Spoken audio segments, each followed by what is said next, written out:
dal leen ak jàmm ci AGT News chaîne bi leen di jox xibaar yi wér te wóor abonné leen ngir dara bañ leen a raw.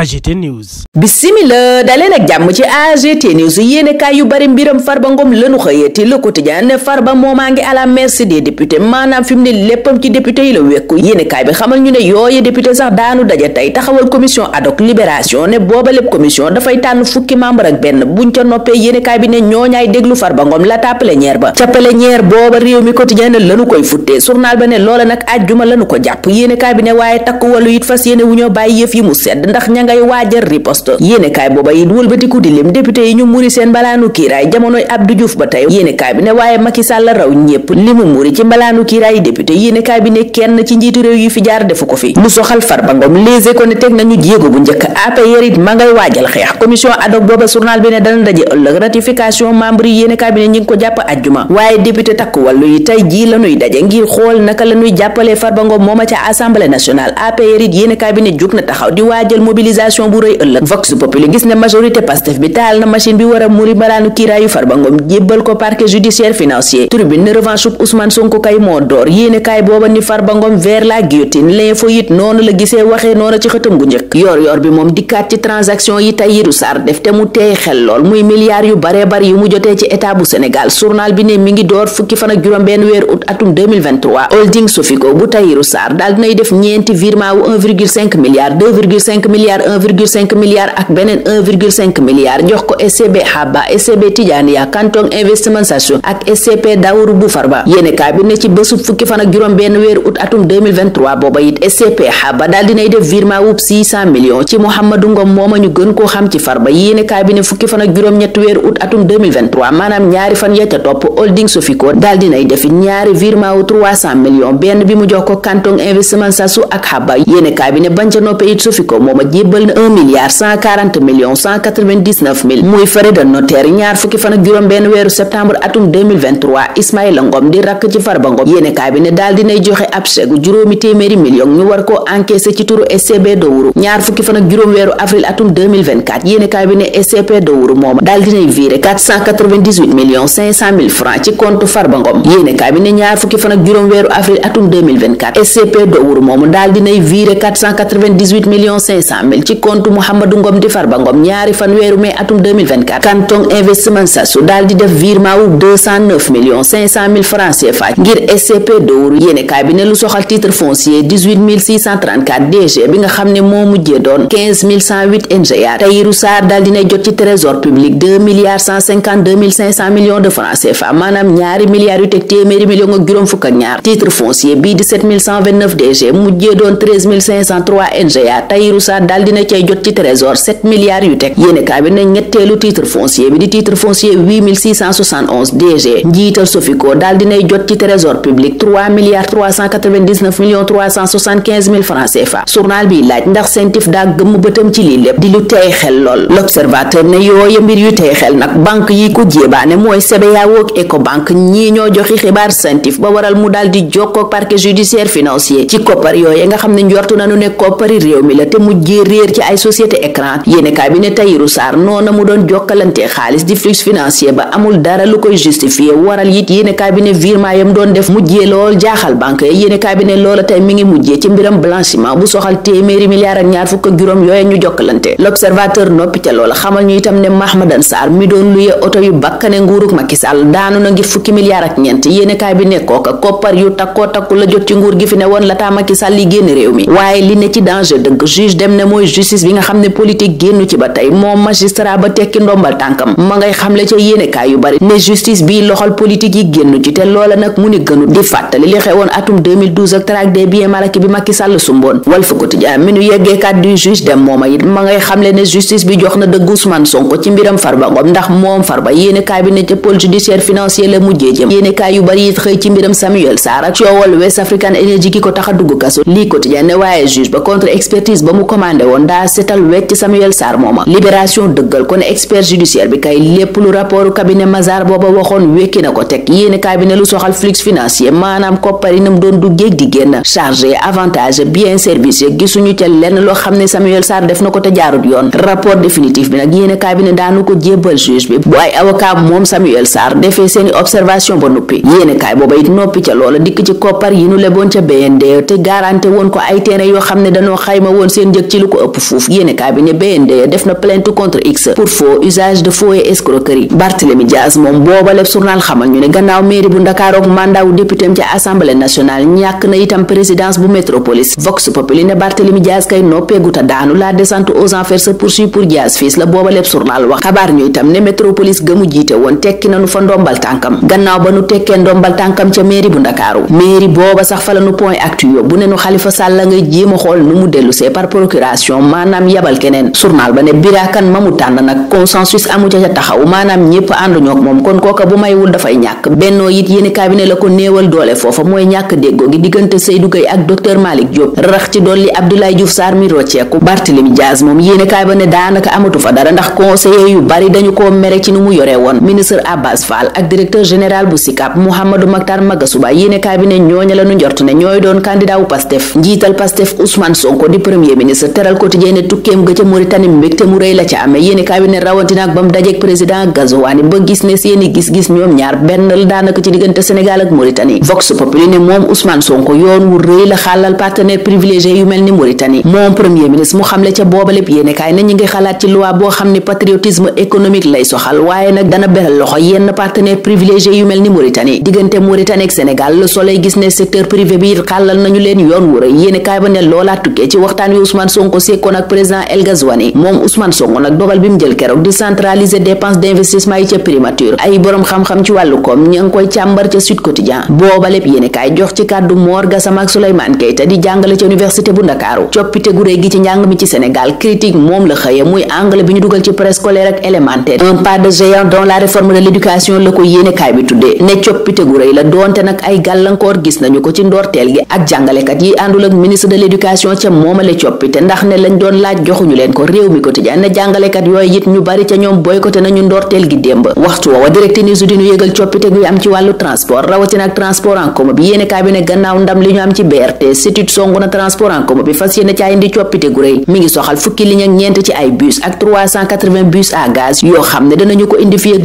2026 waral laas ne l'état révolutionne le transport yëgalee ñu noona it coppiteñ bëgg indi ci wàllu dem ak dikk ak oto yu bees yi nuy seenu yéenekaay bi ne njëgu oto yooyu mi ngi toll ci ñaar téeméeri milliards ak juróom benn fukk ak juróom-ñett Walf Quotidien it xëy ci milliards yëgal ñu ne cession d'immeuble maanaam immeuble état bi nga xam ne dañu koo jaay mbaanu joxe ko nguur gi ñàkk na ci lu tolloog ñetti téeméeri milliards yu teg fanweer ak ñaar juróom benn policier yu tuumaal ne ñoo faatoon Mohamed Diop ci Pikine 24 heures ak yeneen yéenekaay ne procureur sàkku nañu tëj leen juróom-ñaari ati kaso yu ñuy tëdd ndaw yu bari yi joué paris sportif tey ñàkk ba tëdd ca naaj ba enquête ca ñoom la xëy ne le pari perdant des jeunes journal booba ne ñu bari ci ndaw ñi tey ña ngay parier di ñàkk mujjee ca it jëlee bor yu bari journal booba yéggee ñuy seede ñuy dund loola Pape Samba Kane journaliste écrivain ne loola ni mu garaawee sax xamuñu ko ndax scientifiquement mu ne prouvé nañu ne yooye le jeu maanaam paris sportif yooye ñoom ak cocaïne ak héroïne ñoo yem maanaam drogue la drogue bu bees bi ndaw ñuy jëfandikoo muy live raisin Walf Quotidien ne mi ngi toj réew mi Ocratis yéenekaay ba ne teg na ca loxo lu bari muy lu yéeme ci gëtu boobale bi yéenekaay bu nuy taxaw tey ñaanal leen kenn dal ak jàmm dig daje ëllëg inshallah. AGT News.